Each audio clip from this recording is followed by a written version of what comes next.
ముందుగా మిరాయ్ అంటే అర్థం చెప్పడానికి బిఫోర్ హిస్టరీలో ఒక మిత్ ఉంది. అశోకుడి దగ్గర 9 పుస్తకాలు ఉన్నాయి, దాన్ని ప్రొటెక్ట్ చేస్తూ 9 మంది యోధులు ఉన్నారు, వాళ్ళు ఇయర్స్గా దాన్ని ప్రొటెక్ట్ చేస్తూ వస్తున్నారు అని. అవి ఇంకా ఉన్నాయని ఒక మిత్. వాటి మీద చేసిన సినిమా ఇది. సో మిరాయ్ అంటే ఆయన శాసనం, think from a past for the better of the future అని. So it's not a word, we coined it, but it will make more sense when the film is released. ముందుగా ఈ cinema విషయంలో before Hanuman and Eagle release అవ్వకముందే ఈ cinema ఒప్పుకున్నందుకు విశ్వ గారికి thank you so much sir. It's a very ambitious film and lot of sequences we're still finding ways to shoot it. So నేర్చుకొని చేయాల్సిన film and lot of things are learned in the process. And 10 yearsగా ఈ సినిమాతో ఒక మనిషితో travel చేస్తున్నాను, Teju.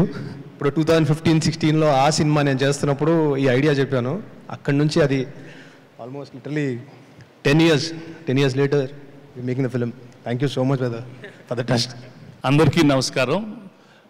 It's so nice to see all these 3 people dreaming so big.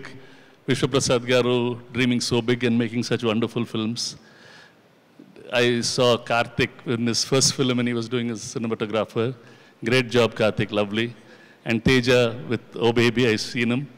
All of them are dreaming big and I wish all their dreams are true. I know Vivek here, music director, art director Nagendra. It's really nice to see all these people come up and make such a wonderful product. The passion that Karthik has, that Teja has and Vishwa garu have, I wish them the best. Thank you all so much.